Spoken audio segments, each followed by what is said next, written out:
तो स्टूडेंट्स आज हम स्टार्ट करने जा रहे हैं chapter number 7 of geography lifelines of national economy.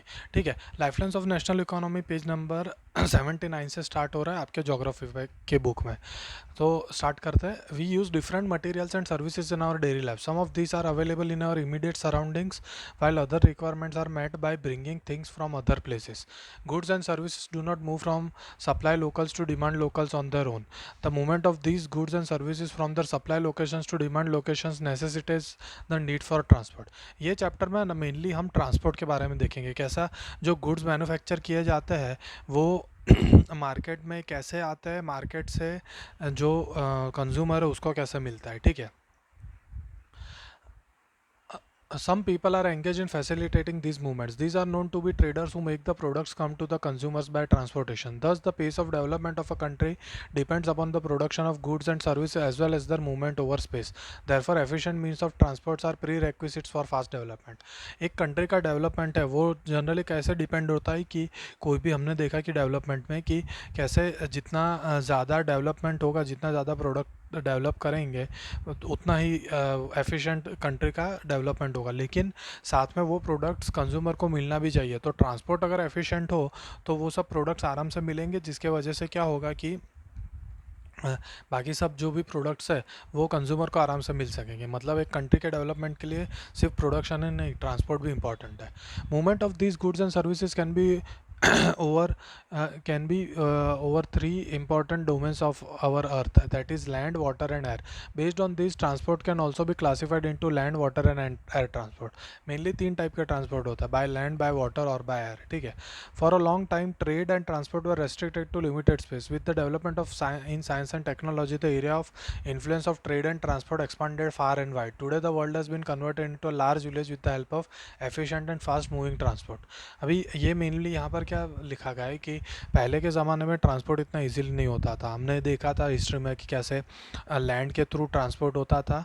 जो इंडिया के स्पाइसेस है वो यूरोपियंस वो सब इंपोर्ट करते थे, लेकिन फिर एक वाटर वे खोजा गया और फिर इंपोर्ट ज़्यादा बढ़ने लगा। ठीक है, transport has been able to achieve this with the help of equally developed communication system. Therefore, transport, communication and trade are complementary to each other. नए नए टेक्नोलॉजी बढ़ते गई, वैसे ट्रांसपोर्ट काफ़ी इजी होता गया, एफिशिएंट भी होता गया। लेकिन ट्रांसपोर्ट कम्युनिकेशन के साथ भी लिंक्ड है। हमें कम्युनिकेशन होना चाहिए कि कहाँ से कहाँ क्या ट्रांसपोर्ट करना है, कितने टाइम में ट्रांसपोर्ट करना है। ठीक है, तो वो चीज़ इसीलिए हम कहते हैं कि ट्रांसपोर्ट, ट्रेड और कम्युनिकेशन तीनों एक लिंक्ड है। ठीक है, today India is well linked with the rest of the world despite its vast size, diversity and linguistic and socio cultural plurality. Railways, airways, waterways, newspapers, radio, television, cinema and internet have been contributing to its socio-economic progress in many ways. India और world कैसे connected है through Railways, Airways और ये सब चीज़ें। ठीक, लेकिन हम न्यूज़पेपर, रेडियो, टीवी से हम जो न्यूज़ देखते हैं तो हमें वर्ल्ड में क्या चल रहा है उस सब का नॉलेज हमें आराम से होता है। ठीक है, the trades from local to international levels have added to the vitality of its economy. It has enriched our life and added substantially to growing amenities and facilities for the comforts of life. यानी trades जो international level पे पहुंच गए उसके वजह से क्या होता है कि हमारे लाइफ में हमें काफ़ी सारे अमेनिटीज़ इजीली मिल रहे हैं और हमारी लाइफ काफ़ी अच्छी हो रही है। जैसे फॉर एग्जांपल मैं तुम्हें कहता हूँ कि आप जो सेलफोन्स यूज़ कर रहे हैं वो सेलफोन्स ज़रूरी नहीं इंडिया में ही बने होंगे, बाहर से बने होंगे, वो ट्रांसपोर्ट होकर इंडिया में आए होंगे, तुम उन्हें यूज़ कर सकते हो। वैसे कई सारी चीज़ें इंडिया के बाहर से ट्रांसपोर्ट होती है इंडिया में। ठीक है, in this chapter you will see how modern means of transport and communication serve as lifelines of our nation and its modern economy. It is thus evident that dense and efficient network of transport and communication is a prerequisite for local, national and global trade of today. मतलब क्या है कि हम ये chapter में देखेंगे कैसे transport बहुत ही ज़रूरी है और ट्रांसपोर्ट के और कम्युनिकेशन हमारे नेशन के लाइफलाइंस हम इसे कहते हैं क्योंकि अभी वो एक प्री रेक्विजिट हो गया है नेशनल और ग्लोबल ट्रेड के लिए। ट्रांसपोर्ट और कम्युनिकेशन एफिशिएंट ना हो तो पॉसिबल नहीं है। सबसे पहले हम रोडवेज़ में देखते हैं। ठीक है, नेक्स्ट पेज पे आ जाओ, पेज नंबर 80 पे। India is one of the largest road networks in the world aggregating to about 56 lakh kilometre. In India roadways have preceded railways. They still have an edge over railways in view of the ease in which they can be build and maintain. The growing importance of road transport vis-a-vis rail transport is rooted in the following reasons. पहली चीज़, India में देखो कि 56 lakh kilometres के roadways है और roadways बांधना और maintain करना है रेलवे से ज़्यादा एफिशिएंट है, इसके लिए रोडवेज इंडिया में रेलवे से ज़्यादा एफिशिएंट और इम्पॉर्टेंट है, ठीक है। Construction cost of roads is much lower than of railway lines. Roads can traverse comparatively more dissected and undulating topography. Roads can negotiate higher gradients of slopes and as such can traverse mountains such as Himalayas. Road transport is economical in transportation of few person and relatively smaller amounts of goods or short distances. It also provides door-to-door service, thus cost of loading and unloading is much lower. Road transport is used as a feeder to other modes of transport such as they provide a link between railway stations, air and seaports etc. Roads क्यों इतना efficient है, तो यहाँ पर ए से लेकर F तक point दिए हुए हैं, उसमें मेनली यही बताया गया है कि कैसे कॉस्ट रोड्स बनाने का कॉस्ट रेलवे लाइन से काफ़ी कम है. रोड्स अलग अलग मतलब जोग्राफिकल लोकेशन से, माउंटेन्स है, रिवर्स है, उसके आसपास इजीली जा सकते हैं. रेलवेज इतने यानी ऐसे सब अनडुलेटिंग जोग्राफी हो, मतलब ऐसा उबड़ खाबड़ ज़मीन हो, या तो फिर माउंटेन्स हो, या तो फिर रिवर्स हो, रिवर्स के ऊपर ब्रिज कंस्ट्रक्ट करना हो, तो वो काफ़ी डिफ़िकल्ट हो जाएगा. इसलिए रोड्स क्या करता है कि रेलवेज़ और एयरपोर्ट्स से हमें कनेक्ट करती है, इसलिए रोड्स वैसे भी इंपॉर्टेंट है. और जनरली क्या होता है कि रोड्स है ना डोर टू डोर सर्विसेज पहुंचाते हैं, मतलब हमें अगर कुछ चाहिए तो हमारे घर तक रोडवेज से वो आराम से आ सकते हैं, ठीक है. In India roads are classified in the following 6 classes according to their capacity. Look at the map of national highways and find out about the significant role played by this roads. 6 अलग type के roads होते हैं India में. कैसे हम देखते हैं, पहले चीज़ तो golden quadrilateral super highways. Super highways मतलब ऐसे हाईवेज जो बड़े बड़े सिटीज़ को कनेक्ट करती है, वहाँ पर ट्रांसपोर्टेशन काफ़ी फास्ट होता है, ठीक है. The government has launched a major road development project linking Delhi, Kolkata, Chennai, Mumbai and Delhi by 6 lane super highways. The north south corridors linking Srinagar and Kanyakumari and east west corridor connecting Silchar and Porbandar are part of this project. The major objective of this super highways is to reduce the time and distance between mega cities of India. These highways are being implemented by the National Highway Authority of India. ये golden quadrilateral क्यों कहता है? Quadrilateral मतलब जो हम square को अगर तुम ऐसा थोड़ा टेढ़ा कर दो ना, जो हम पतंग का आकार कहते हैं ना, उसको क्वाड्रिलेटरल कहते हैं. क्यों? क्योंकि देखो ऊपर दिल्ली है नॉर्थ में, वेस्ट में अहमदाबाद है, साउथ में चेन्नई है और कोलकाता है ईस्ट में. तो इन चारों को कनेक्ट करके, यानी दिल्ली से अहमदाबाद, अहमदाबाद से चेन्नई, चेन्नई से कोलकाता और कोलकाता से फिर से दिल्ली, ये जो ये ऐसा एक क्वाड्रिलेटरल बनाते हैं वो सुपर हाईवेज है. वो 6 लेन हाईवेज है और वहाँ पर ट्रांसपोर्टेशन काफ़ी फास्ट होता है. नेक्स्ट हम देखते हैं national highways. National highways link extreme parts of the country. These are the primary road systems and are laid and maintained by the Central Public Works Department (CPWD). A number of major national highways run in north, south, and east-west directions. The historical Sher Shah Suri Marg is called the National Highway 1 between Delhi and Amritsar. National Highway क्या होता है कि main जो cities है उनको link करते हुए जो भी हाईवेज होंगे, ये 4 लेन हाईवेज होते हैं जनरली. ये जो लेन्स होता है ना, ये जो नेशनल PWD डिपार्टमेंट होता है, पब्लिक वर्क्स डिपार्टमेंट, वो उसे मेंटेन और उसे कंस्ट्रक्ट करता है, ठीक है. थर्ड है state highways. Roads linking a state capital with different district headquarters are known as state highways. These roads are constructed and maintained by the state public works department SPWD and state and union territories. जो state के main city है, जो suppose Gujarat है, गुजरात में अहमदाबाद है, महाराष्ट्र में मुंबई है, फिर कर्नाटक में बेंगलोर है, ये सब जो सिटीज़ है उनको अंदर अंदर दूसरे डिस्ट्रिक्ट से कनेक्ट करने वाले जो हाईवेज है, that those are called state highways. Next है district roads. These roads connect the district headquarters with other places of the district. These road are main by Zila Parishad. मतलब जो भी एक डिस्ट्रिक्ट है, जैसे गुजरात में सपोज हम देखें तो वडोदरा डिस्ट्रिक्ट है, सूरत डिस्ट्रिक्ट है, वलसाड डिस्ट्रिक्ट है. अगर थोड़ा नॉर्थ में जाएंगे तो पोरबंदर, हिम्मतनगर, साबरकांठा, ये सब डिस्ट्रिक्ट्स हैं. इनको कनेक्ट करने वाले जो रोड्स होते हैं उनको हम डिस्ट्रिक्ट रोड्स कहते हैं. Other roads, rural roads which link rural areas and villages with towns are classified under this category. This roads received special impetus under the Pradhan Mantri Gramin Sadak Yojana. Under this scheme, special provision are made so that every village in the country is linked to a major town in the country by an all season motorable road. मतलब other roads में ऐसे roads आते हैं कि जो यानी जो cities है, सिटीज़ और टाउन्स, जो सिटीज़ और विलेजेस है उनको बड़े टाउन से कनेक्ट करते हैं. वहाँ से अगर विलेजेस में कुछ प्रॉब्लम होती है तो कम से कम एक रोड तो ऐसा होगा ही कि वहाँ से तुम बड़े टाउन तक आ सकते हो. इसको एक मेजर बूस्ट मिला है प्रधानमंत्री ग्रामीण सड़क योजना से, ठीक है. नेक्स्ट लास्ट है border roads. Apart from this border roads organisation, government of India undertaking constructs and maintains roads in the bordering areas of the country. This organization was established in 1960 for the development of the roads of strategic importance in the northern and northeastern border areas. These roads have improved accessibility in areas of difficult terrain and have helped in economic development of these areas. क्या हुआ कि जो north और north east हमारा पूरा reason है ना, वो पूरा हिली रीजन है. वहाँ पर हिमालयस और बाकी सब माउंटेन्स रेंजेस है.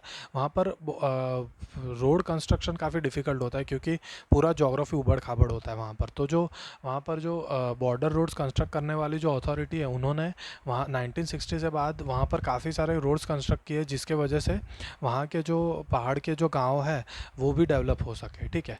Roads can also be classified on the basis of the type of material used for their construction such as metal and unmetal roads. Metal roads may be made of cement, concrete or even bitumen of coal. Therefore, these are all weather roads. Unmetal roads go out of use in rainy seasons. Different types of roads होते हैं, या तो metalled होते हैं या तो unmetalled होते हैं. मेटल यूज़ करोगे या तो नहीं करोगे. ठीक है. नेक्स्ट हम अगर रोडवेज खत्म हुआ, हम रेलवेज देखते हैं.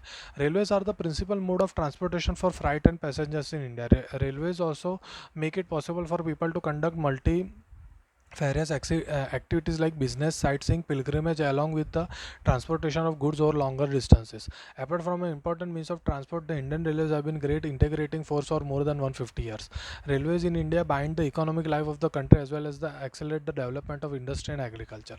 रेलवे का मेन इशू सॉरी रेलवे का मेन चीज़ मेन पर्पस क्या है कि ट्रांसपोर्टेशन बहुत दूर करना हो तो रोडवेज से काफ़ी महंगा हो जाएगा, पेट्रोल का खर्चा बच जाएगा.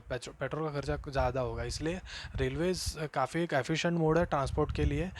अगर तुम्हें बहुत सारे गुड्स एक बहुत दूर ट्रांसपोर्ट करने हो, या तो फिर लोगों को सपोज़ यहाँ से अगर तुम साउथ में बेंगलोर या ऐसी कोई चेन्नई जैसी जगह जा रहे हो, तो तुम रोड से जाओगे तो टाइम भी काफ़ी लगेगा, साथ में तुम्हारा खर्चा भी काफ़ी हो जाएगा. रेलवे से ऑलमोस्ट तुम्हें 2000 जैसे टिकट में हो जाएगी. इसलिए रेलवेज़ का मोड जो होता है वो काफ़ी एफिशिएंट मोड ऑफ ट्रांसपोर्ट होता है. ठीक है.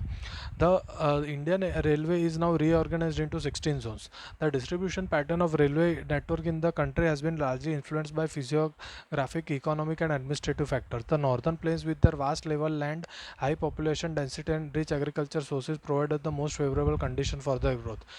रेलवे का डिस्ट्रीब्यूशन हुआ है, लेकिन उसमें क्या हुआ है कि जो नॉर्दर्न प्लेन्स है वहाँ पर क्या है, फ्लैट रेंजेस ज़्यादा है. जो फ्लैट ट्रैक्स है वहाँ पर रेलवे ट्रैक्स को कंस्ट्रक्ट करना इजी होता है, तो वहाँ पे रेलवेज काफ़ी इजीली घूमती है. ठीक है. However a large number of rivers requiring construction of bridges across their wide beds pose some obstacles. लेकिन वहाँ पे रिवर्स भी थी, रिवर्स के आसपास ऊपर ब्रिजेस बांधने भी वो हमारे लिए ऑब्स्टेकल था. ठीक है. In the hilly terrains of peninsular region, railway tracks are laid through low hills, gaps और टनल्स. जो पेनिनसुलर रीजन है, जो बॉटम साउथ का रीजन है, वहाँ पर जो हिली एरियाज है वहाँ पर रेलवे लाइंस कंस्ट्रक्ट करने में डिफ़िकल्टी थी कि वहाँ पर माउंटेन्स थे. तो छोटे माउंटेन्स होते हैं वहाँ, उनके बीच से टनल्स निकाल के उन्होंने हमारे इंडियन गवर्नमेंट ने रेलवे कंस्ट्रक्ट किया था. ठीक है. The Himalayan mountain ranges are too unfavorable for the construction of railway lines due to high relief, sparse population and lack of economic opportunities. जो हिमालयन रीजन है वहाँ पर ज़्यादा इकोनॉमिक अपॉर्चुनिटी भी नहीं है, वहाँ पर ज़्यादा लोग रहते भी नहीं हैं, और वहाँ पर बहुत ही ऊंचे ऊंचे माउंटेन्स होते हैं, इसलिए रेलवे कंस्ट्रक्शन वहाँ पर वो काफ़ी डिफ़िकल्ट है. इसलिए नॉर्थ एरिया में ज़्यादातर वहाँ पर कंस्ट्रक्शन कम हुआ है. ठीक है. Likewise, it was difficult to lay railway lines on the sandy plain of western Rajasthan, swamps of Gujarat, forested tracks of Maharashtra. Difficulty क्या हुई थी कि जो sandy plains of western Rajasthan, यानी वेस्टर्न राजस्थान में जो डेजर्ट है वो गुजरात के स्वैम्स, यानी ऐसे जो काफ़ी काफ़ी बारिश रहती है गुजरात में, वैसे जगह मध्य प्रदेश के फॉरेस्ट, छत्तीसगढ़ और उड़ीसा और झारखंड के जो जगह वहाँ पर रेलवे कंस्ट्रक्ट करना काफ़ी डिफिकल्ट हो गया. ठीक है. नेक्स्ट पेज देखो. The contiguous stretch of Sahyadri could be crossed only through gaps or passes ghats. In recent times, the development of the Konkan Railway along the west coast has facilitated the movement of passengers and goods in this most important economic region of India. क्या हुआ था कि जो western Ghats है वहाँ पर passes, यानी बीच में दो माउंटेन के बीच एक माउंटेन पास हो, वहाँ से ही डेवलप कर सकता है. तो लेकिन रिसेंट टाइम से क्या हो कि कोंकण रेलवे ने है वहाँ पर जो कोंकण रेलवे कंस्ट्रक्ट हुआ है वहाँ पर जो भी इकोनॉमिक एक्टिविटीज़ है वो काफ़ी बढ़ गई थी, इसलिए ये इंपॉर्टेंट रीजन हो गया इंडिया के लिए, इकोनॉमिक रीजन हो गया, ठीक है। It has also faced a number of problems such as sinking of track in some stretches and landslides. क्या हुआ था कि कई जगह पर माउंटेन्स पे कई लैंडस्लाइड्स होते हैं या तो फिर स्ट्रेच होता है, उसमें ट्रैक्स नीचे दब भी जाते हैं, ठीक है। Today the railways have become more important in our national economy than all other means of transport put together. Our rail transport suffers from certain problems as well. Many passengers travel without tickets. Thefts and damaging of railway property has not yet stopped completely. Indian railways हमारे national economy के लिए सबसे important हो गए। क्यों? क्योंकि दूर goods transport करना होता है तो सबसे एफिशिएंट रेलवे ही होता है। लेकिन इसको भी काफ़ी चैलेंजेस है, जैसे लोग टिकट के बिना ट्रैवल करते हैं तो रेलवे को नुकसान होता है, थेफ्ट्स और प्रॉपर्टी डैमेज होती है रेलवे की। कई लोग क्या करते हैं कि उसको रेलवे लाइन होती है तो रेलवे की ट्रैक को काट के वो उसको मेल्ट करके वो लोहा बेच देते हैं, तो ये सब चैलेंजेस होती है, ठीक है। नेक्स्ट हम आते हैं पाइपलाइन पे। A pipeline transport network is a new arrival on the transportation map of India. In past, they were used to transport water to cities and industries. Now these are used to transporting crude oil, petroleum products and natural gas from oil and natural gas fields to refineries, fertilizer factories and big thermal power plants.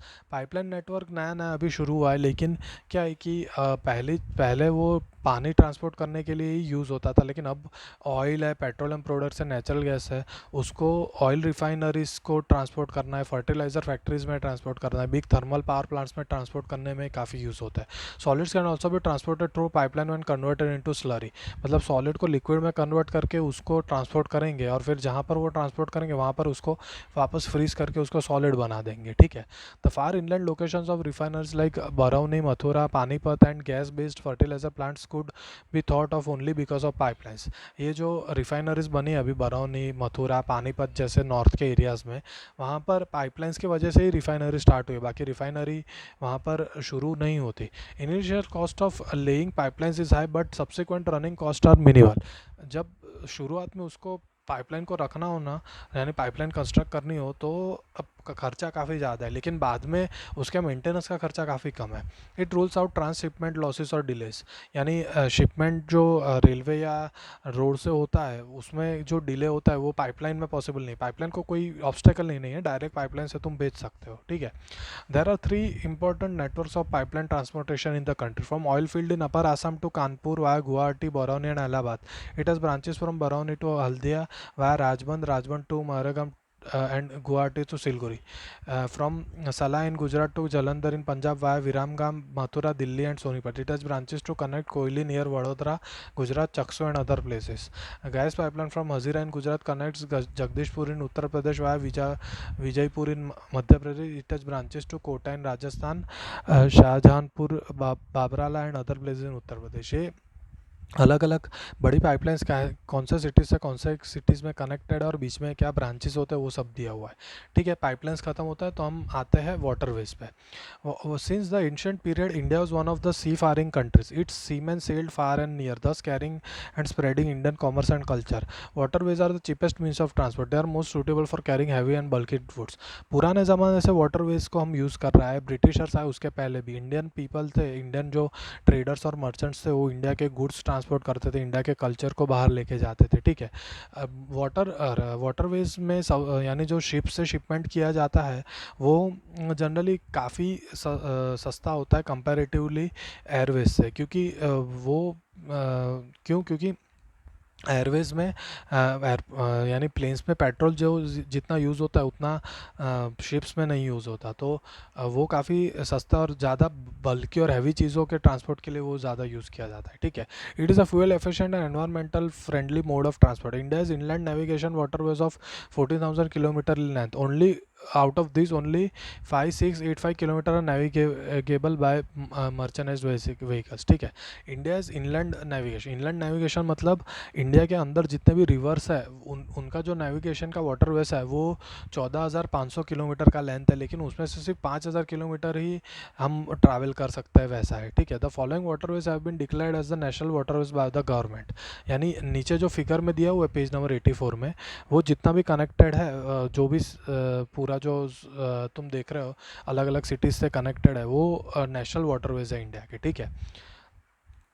कुछ examples देखते हैं हम लोग page number 85 पे। The Ganga river between Allahabad and Haldia national waterway number 1, the Brahmaputra river between Sadiya and Dhubri national waterway 2, the west coast canal in Kerala and Champakara canals 2205 kilometres national waterway 3। ये सब examples. हम next paragraph पे आते हैं। There are some other inland waterways on which substantial transportation takes place. There are Mandovi, Zuari and Cumberjua, Sundarbans, Barak and backwaters of Kerala. Apart from these, India's trade with foreign countries is carried from the ports located along the coast. 95% of the country's trade volume, 68% in terms of value is moved by sea. मतलब हम जो shipment, हम जो बाहर चीज़ें export कर रहे हैं वो 95% हम लोग शिप्स से ही एक्सपोर्ट कर रहे हैं। शिप्स जो पोर्ट्स हैं, इंडिया के पोर्ट्स जो सी शोर में बने हुए हैं, वहाँ वहाँ से ही एक्सपोर्ट होता है। मेजर सी पोर्ट्स कौन से हैं वो हम नेक्स्ट पैराग्राफ में देखते हैं, ठीक है। With a long coastline of 7,516.6 km, India is dotted with 12 major and 200 notified non-major ports. These major ports handle 95% of India's foreign trade. कौन सा मेजर पोर्ट्स है वो देखते हैं। कांडला इन Kutch was the first port developed soon after independence to ease the volume of trade of the Mumbai port in the wake of loss of Karachi port to Pakistan after partition। मतलब सबसे पहला हमारा यानी Britishers के time पे मुंबई का जो port था वो पोर्ट पर बहुत ज़्यादा उस पर स्ट्रेस हो रहा था, इसलिए इंडिया और पाकिस्तान का पार्टीशन हुआ तो कांडला एक कच्छ में एक नया पोर्ट बना दिया गया था। Kandla is also known as the Deendayal port. It is a tidal port. It caters to the convenient handling of exports and imports of high productive granary and industrial belt stretching across the states of Jammu and Kashmir, Himachal Pradesh, Punjab, Haryana, Rajasthan and Gujarat. Kandla port में जो भी export और import होता है वो connect करता है Jammu and Kashmir, Himachal Pradesh, Punjab, Haryana और राजस्थान, यानी वेस्ट साइड के जो स्टेट्स हैं इंडिया के, उसको जनरली कांडला पोर्ट में ट्रेड और इकोनॉमिक एक्टिविटीज़ होती है, ठीक है। Mumbai is the biggest port with a spacious natural and well sheltered harbour. The Jawaharlal Nehru port was planned to view to decongest the Mumbai port and serve as a hub port for this region. Marmagaon port, Goa is the premier iron ore exporting port of the country. Mumbai हमारे लिए एक बड़ा port है। Marmagao port Goa का है, वो ion ore export, India का ion और है वो बाहर एक्सपोर्ट करने के लिए वो पोर्ट बहुत फेमस है। This port accounts for about 50% of India's iron ore export. New Mangalore port located in Karnataka caters to the export of iron ore concentrates from Kundremukh mines. Kochi is extreme southwestern port located at entrance of lagoon with natural harbor. ये सब different ports के example दिए हैं।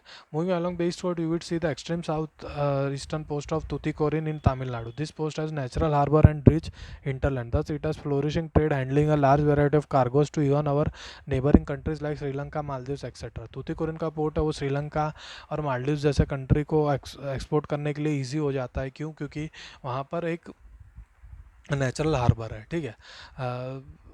Chennai is one of the oldest artificial ports of the country. It is ranked next to Mumbai in terms of volume and trade and cargo. Chennai का जो port है वहाँ पर जो इम्पोर्ट एक्सपोर्ट होता है वो मुंबई जितना ही होता है, यानी चेन्नई मुंबई जितना ही इंपॉर्टेंट पोर्ट है, ठीक है। Visakhapatnam is the deepest landlocked and well protected port. यानी जो अगर तुम थोड़ा डीप साइड आओ तो विशाखापट्टनम पोर्ट है वो सबसे वेल प्रोटेक्टेड पोर्ट है। This port was originally conceived as an outlet for iron ore exports. Paradweep port located in Odisha specializes in the export of iron ore. Kolkata and inland riverine port. This port serves a very large and rich hinterland of Ganga Brahmaputra basin. Being a tidal port, it requires constant dredging of Hooghly. Haldia port was developed as a subsidiary port in order to relieve growing pressure on Kolkata port. Kolkata भी हमारे लिए एक important port है, लेकिन कोलकाता पे pressure बढ़ गया था, इसलिए जो हल्दिया पोर्ट है वो कोलकाता का एक सब्सिडरी पोर्ट बना दिया गया था, ठीक है। जो इम्पोर्टेंट हमारे जो पोर्ट्स है उसके बारे में हमने पढ़ा। हम नेक्स्ट एयरवेज के बारे में देखते हैं, ठीक है। The air travel today is the fastest, most comfortable and prestigious mode of transport. Air travel of course fastest है, प्रेस्टिजियस है और कंफर्टेबल भी है। तुम प्लेन में काफ़ी कंफर्टेबल फील करोगे कंपैरेटिवली शिप या और कहीं से जाओगे तो। It can cover very difficult terrains like high mountains, dreary desert, dense forest and also long oceanic stretches with great ease. क्या है कि ये सब हाई माउंटेन्स है, डेजर्ट्स है, इन सब को क्रॉस करना हो तो सिंपल है कि हमारा एयरवेज से यानी एरोप्लेन से हम इजीली कवर कर सकते हैं। Think of the north eastern part of the country marked with presence of big rivers, dissected relief, dense forest and frequent floods and international frontiers etcetera in the expense of air transport. Air travel has made access easier. हमारा जो north east part है वहाँ पर बड़े बड़े mountains है, वहाँ पर डेसेक्टेड रिलीफ है, मतलब उबड़ खाबड़ जगह काफ़ी है, फॉरेस्ट है, रिवर्स है। तो अगर एयर ट्रांसपोर्ट नहीं होता तो वहाँ पर हम जा ही नहीं सकते, रोडवेज और रेलवेज कंस्ट्रक्ट करना काफ़ी डिफिकल्ट हो जाता है। The air transport was nationalised in 1953। Air India provides domestic and international air services. Pawan Hans helicopters limited provides helicopter services to oil and natural gas corporation in its offshore operations to inaccessible areas and difficult terrains like the northeastern states and the interior parts of Jammu and Kashmir, Himachal Pradesh and Uttarakhand।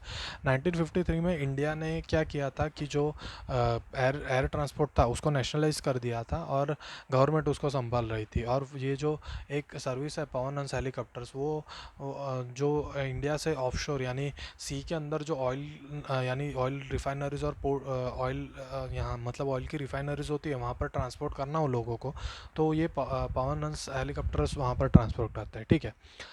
Air travel is not within the reach of common people. It's only in the northeastern states that special provision made to extend the services of to the common people. Common people के लिए air transport इतना easily available नहीं है, लेकिन north east में क्या है कि वहाँ पर रेलवेज और रोडवेज इतना इजीली अवेलेबल नहीं है, इसलिए वहाँ पर स्पेशल प्रोविजंस उनको प्रोवाइड किए कि तुम एयर ट्रांसपोर्ट को यूज़ करो। ठीक है। नेक्स्ट हमने हमारे जो लाइफलाइंस ऑफ इंडियन इकोनॉमी है उसमें हमने देखा कि कैसे रेलवेज़ रोडवेज़ और एयरवेज़ इंपॉर्टेंट है, कम्युनिकेशंस क्यों इंपॉर्टेंट है ये हम देखते हैं। ठीक है। Ever since humans appeared on the earth they have used different means of communication but the pace of change has been rapid in modern times. Long distance communication is far easier without physical movement और the communicator of the communicator और the receiver. Humans जब से अर्थ पे आए तब से communicate कर रहे हैं, लेकिन धीमे धीमे चेंज हो रही है। हम जैसे कि हमारे यहाँ पर अभी हम देखते हैं तो तुम कोई फॉरेन में तुम्हारा कोई रिलेटिव होगा तो उसके साथ तुम फ़ोन पे बात कर सकते हो, इंटरनेट से बात कर सकते हो। ठीक है। ये मतलब ये मोड्स ऑफ कम्युनिकेशन धीमे धीमे चेंज हुए। Personal communication and mass communication including television radio press films etcetera are the major means of communication in the country. The Indian postal network is the largest in the world. हमारा जो postal network है, हम जो post से जो भी हम कोई भी या तो हमारे पर्सनल लेटर्स भेजते हैं या तो कोई गुड्स भेजते हैं, तो वो जो पोस्टल नेटवर्क है हमारे इंडिया वो कैरी आउट करता है और वो सबसे बड़ा है पूरे वर्ल्ड में। ठीक है। It handles parcels as well as personal data and communication. Cards and envelopes are considered first class mail and are airlifted between station covering both land and air. The second class mail includes book packets, registered newspapers and periodicals. They are carried by surface mail covering land and water transport. Cards और envelopes है वो उसको उन्हें first class mail कहा जाता है और वो बाय एयर वो ट्रांसपोर्ट होते हैं। सेकंड क्लास मेल में होता है बुक्स, न्यूज़पेपर्स और पीरियडिकल्स। पीरियडिकल्स मतलब तुमने मैगजीन्स हम कहते हैं ना, वो हफ्ते में एक बार आते हैं, 15 दिन में एक बार आता है, वो सब मैगजीन्स है, वही पीरियडिकल्स है। ठीक है। They are carried by surface mail covering land to water transport to facilitate quick delivery of mails in large towns and cities. 6 mail channels have been introduced recently. They are called Rajdhani channel, Metro channel, Green channel, Business channel, Bulk mail channel and periodical channel. ये सब channels introduce किए गए क्यों? क्योंकि आराम से जो mail है इंडिया में वो पोस्टल सर्विस इजीली और एफिशिएंटली चलती रहे उसके लिए। ठीक है। नेक्स्ट पेज देखते हैं। India is one of the largest telecom networks in India including excluding urban places. More than 2/3 of the villages in India have already been covered with subscriber trunk dialing STD telephone facility. In order to strengthen the flow of information from the grassroots to the higher level, the government has made special provision to extend 24 hours STD facility to every village in the country. Cities में हमारे लिए personal mobiles है, हमारे पास personal telephones भी होते हैं घर पे, लेकिन विलेजेस में STD जिसको हम स्टैंडर्ड सब्सक्राइबर ट्रंक डायलिंग कहते हैं, वो चीज़ हर एक विलेजेस में अवेलेबल है 24 आवर्स। गवर्नमेंट ने ये डिसाइड किया है कि 24 आवर्स अवेलेबल होना चाहिए, जिसके वजह से लोग आराम से किसी के साथ भी कनेक्ट कर सकता है। ठीक है। There is uniform rate of STD facilities all over India. It has been made possible by integrating the development in space technology with communication technology. मतलब क्या है कि जो सैटेलाइट्स है, स्पेस टेक्नोलॉजी में सैटेलाइट्स आते हैं, उसके लिए उनके वजह से जो कम्युनिकेशन है वो STD का पूरा यूनिफॉर्म है पूरे इंडिया में। यानी जो STD के रेट्स गुजरात में होंगे वही महाराष्ट्र में होंगे, वही नॉर्थ ईस्टर्न स्टेट्स में होंगे, सेम जगह सेम रेट्स होंगे। ठीक है। नेक्स्ट पैराग्राफ देखते हैं. Mass communication provides entertainment and creates awareness among people about various national programmes and policies. It includes radio, television, newspaper, magazine, books and films. Mass communication में क्या है कि सब लोग कोई भी एक प्रोडक्ट को आराम से यूज़ कर सकते हैं, उसको मास कम्युनिकेशन कहते हैं. ठीक है, उसमें radio, television, newspapers, magazine, books और फिल्म्स ऐसे आता है. All India radio broadcast a variety of programmes in national, regional and local languages for various categories of people spread over different parts of the country. All India radio national India के radio का एक part है. ठीक है. Doordarshan, the national television channel of India, is one of the largest terrestrial networks in the world. It broadcast a variety of programmes from entertainment to educational to sports etcetera of people for different age groups. Doordarshan है एक channel है जो free है, वो काफ़ी सारे programmes दिखाता है सभी एज ग्रुप के लिए. ठीक है. India publishes a large number of newspapers and periodicals annually. They are of different types depending upon their periodicity. Newspapers are published in about 100 languages and dialects. Newspapers और magazines India में काफ़ी बिकते हैं. अलग अलग लैंग्वेज में India के अलग अलग जगह पर अलग अलग आपको न्यूज़पेपर्स और मैगज़ीन्स दिखेंगे. ठीक है. Did you know that the largest number of newspapers published in country are in Hindi, followed by English and Urdu? India is the largest producer of feature films in the world. It produces short films, video feature films, and video short films. The Central Board of Film Certification is the authority to certify both Indian and foreign films. India का film network भी काफ़ी बड़ा है. ठीक है. Next हम international trade देखते हैं. इंडिया का इंटरनेशनल ट्रेड कैसे डेवलप हुआ है. The exchange of goods among people, states and countries is referred to as trade. Goods का एक्सचेंज होता है उसको हम ट्रेड कहते हैं. The market is the place where such exchanges take place. Trade between two countries is called international trade. अगर दो countries के बीच गुड्स का एक्सचेंज हो, इम्पोर्ट एक्सपोर्ट हो, तो उसको हम इंटरनेशनल ट्रेड कहेंगे. It may take place through C, air और land routes. While local trade is carried in cities, towns and villages, state level trade is carried between two or more states. Advancement of international trade of a countries and index to an economic prosperity. It is therefore considered a economic barometer for a country. क्या होता है कि जितना international trade होगा उतना ही development होगा country का, इसलिए इंटरनेशनल ट्रेड पे काफ़ी ज़्यादा ध्यान दिया जाता है. ठीक है. As the resources are space bound, no country can survive without international trade. Export and import are the components of a trade. यानी रिसोर्सेज है ना, क्या होता है कि कई जगह पे कई रिसोर्सेज अवेलेबल होते हैं, कई जगह पे नहीं होते. तो जो रिसोर्सेज अवेलेबल नहीं है उसको हमें इम्पोर्ट करना ही पड़ेगा. ठीक है. The balance of trade of a country is the difference between export and import. When the value of export exceeds the value of imports, it is called favorable balance of a trade. On the contrary, if the value of import exceeds the value of export, it is termed an unfavorable balance of trade. Favorable और unfavorable balance of trade क्या होता है. अगर हम export ज़्यादा कर रहे हैं, अगर हम बाहर ज़्यादा बेच रहे हैं और हम इंपोर्ट कम कर रहे हैं, तो हमारा फेवरेबल ट्रेड हो गया. क्यों? क्योंकि हम बाहर बेच रहे हैं, ज़्यादा कमा रहे हैं पैसा. ठीक है. लेकिन अगर हम सपोज हम ज़्यादा इंपोर्ट कर रहे हैं, बाहर भेजने का काम कम कर रहा है, तो हमें ज़्यादा पैसा दूसरे कंट्री को देना पड़ेगा. तो वो क्या हो गया, वो अनफेवरेबल ट्रेड हो गया. ठीक है.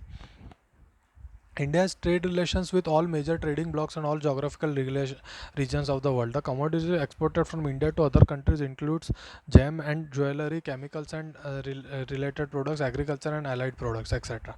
Main agriculture एग्रीकल्चर का ट्रेड है वो इंडिया का सबसे बड़ा ट्रेड है. ठीक है.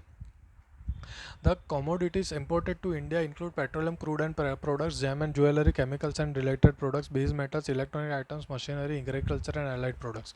इंडिया में इंपोर्ट ज़्यादा क्या होता है पता है? इलेक्ट्रिकल प्रोडक्ट्स और पेट्रोलियम का. इंडिया में पेट्रोल नहीं है, हम पेट्रोल बाहर से ही ला रहे हैं. ठीक है. India is emerge as a software giant at the international level and is earning large foreign exchange through the export of information technology. India एक सॉफ्टवेयर जायंट बन गया. इंडिया में सॉफ्टवेयर काफ़ी बनाए जाते हैं, जिसके वजह से जो सॉफ्टवेयर हम एक्सपोर्ट करते हैं उसमें इंडिया को काफ़ी ट्रेड के पैसे मिलते हैं. ठीक है. Next, tourism as a trade है, वो आप सेल्फ स्टडी कर लेना, वो इतना ज़्यादा इंपॉर्टेंट नहीं है. उसके बारे में ज़्यादा क्वेश्चंस भी नहीं आता है. तो हमारा ये चैप्टर ख़त्म हुआ. इससे हमारा ज्योग्राफी का कोर्स भी ख़त्म होता है. नेक्स्ट हम स्टार्ट करेंगे सिविक्स. हाँ, सिविक्स स्टार्ट करेंगे नेक्स्ट हम. ठीक है.